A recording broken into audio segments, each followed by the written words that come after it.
shall not be able to wear that during summer, for it is so damn warm.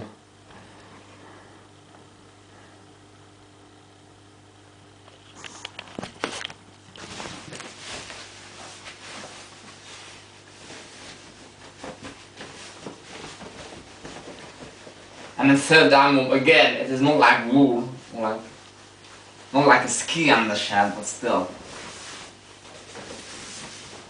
So I think that one is easier to button. The buttonholes are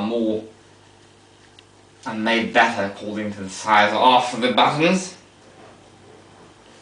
Yeah, so that one is clearly warmer. And you might argue this one has no yoke, nothing. Just like my sort of elasticated modern cheap undershirt.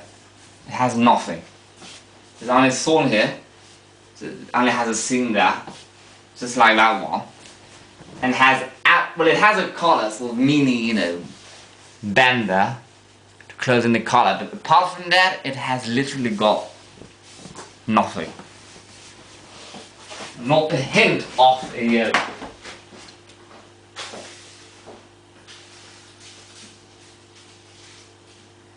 But actually, in view of the fabric being so much heavier, it does not, it actually pops, bunches up even less than the other one, which has a superb kind of shirt-like yoke.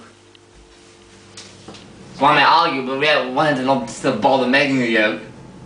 Then it would have bulged in the back even less. Well, these again are basic garments for the army, utility garments that the soldiers, non-professional soldiers had to learn how to make themselves.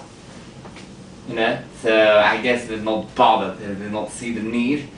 Especially since I'm not even sure that they actually wore a shirt on top of that. They might simply have worn a coat directly.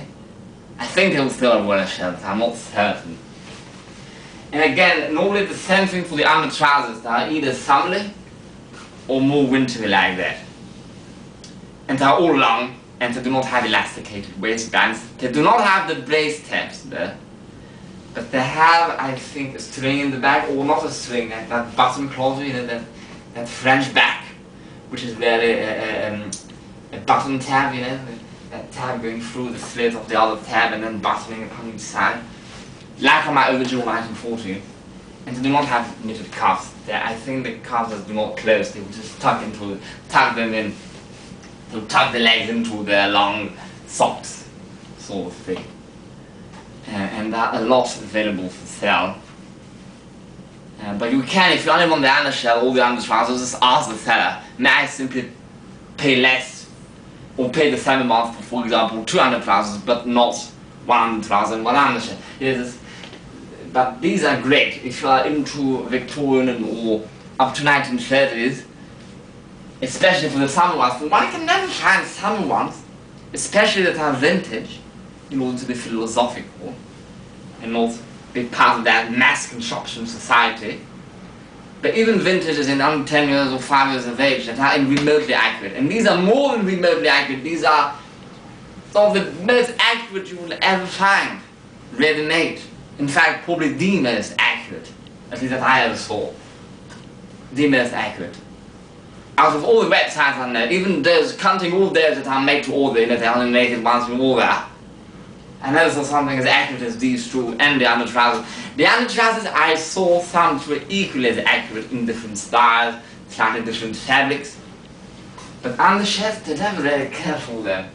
They never even usually offer them upon reproduction / imitation websites, whether they be made to order, usually the posh ones that make better quality, or the ones that make a little bit off, a cheaper quality like Frontier Classics that actually have stocks. They never even bother with undershirts, they only bother with one already finds the ones that are lucky with that if they offer under trousers. The Darcy clothing in the UK, they make undershirts, knitted ones. They actually even, no, they make some out of 100% knitted cotton. But the buttons are nowhere near as accurate. Because I don't care if these are inaccurate, you can't really tell, but their buttons are translucent, they never had that, If you had translucent buttons, then meant they were glass, but they are clearly not glass, they're clearly that translucent plastic that they always make buttons of shirts and undershirts out of nowadays. I think just like on that undershirt. No, not even. This is not transparent. You know what I'm talking about. And it is not, and I'm sure, certain, that they do not sold them on a peeled machine, the Darcy ones. So you know, these are much cheaper, they're still vintage. So it is both philosophical and kind of still more accurate because it is, they're not, you know, vintage from 5 years ago, they're still, well that one, you know, 34, 38 years ago in fact. The other one I do not know, so they do not have cups. And the good thing is that they're generally undershirts and that they're meant to be worn below something, and that's I think the reason for which they cut the sleeves quite short. Earlier that even if one has a shirt with kind of shortish sleeves, they normally should not extend past beyond that, should not have that problem. In fact, if you have that problem, it means that your shirt sleeves are way too short. Okay? Now I will try, see I'm not going to, at least I need to unbutton one button. And from whence does that one date? I can't read it. Even before washing it, it was almost off in the stamp. Some people love they love to collect military stuff and they love these stamps. To them it adds value. It adds that it is not a military imitation, it is actually the original proper military thing. Obviously these will wash off very quickly. If you love them, just take a photograph of them or something before they wash off. And I wanted to, if anything, that one, although it is warmer, because at least it is not knitted and very large, it is nowhere near as warm as the originals, or near originals I found from the 20s and before, because they were knitted ones. So even if the cloth in itself was not necessarily warmer, it wears warmer, that makes sense. Because it fits, it has that kind of fitting tightly around the body thing, sort of thing. Let alone they're much more expensive because they are so rare. So if you live, if it is to be worn in warm weather, honestly check these out. So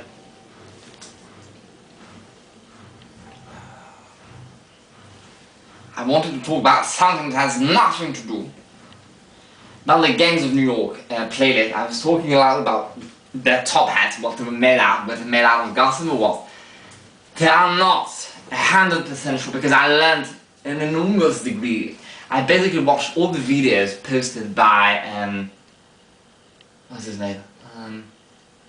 Kevin Todd, who is an American fellow, an expert kind of in felt hats, not the gossamer hats, but felt hats. And so I learned an enormous degree through his videos then about felt hats, and then I actually learned through all the videos, check out a company called Ballnet about felt, how felt is made and different types of felt, whether it be made out from wool or rabbit felt or hair, whatever. And all the hats in Gangs of New York, there's a lot of them are silk and none of them contain gossamer. Trust me, basically there are beaver hats, but now the beaver hats, like the good ones, the ones Bill the Butcher wears, and the guy, he's a gang member that has no name with red hair, orange hair, and a golden hat. They are all what is called beaver, but actually it does not contain beaver. They contain basically 60% of nuptia, which is practically the same thing. No, sorry, 20 to 40% of nuptia, and then 60% of hair, which is a higher quality than rabbit, kind of the same animal there. So what is it when we say fur? Is it with the skin? Also not. I call it fur blush. I don't actually know if it is called fur blush. If it's called fur blush, what it is they basically take it out from the skin, from the hide, all those hairs. They pack it together. The thicker the felt, and some argue the better quality, the thicker it is, the more felt fibers, the more fibers. They usually mix it all together. They mix it with some wool,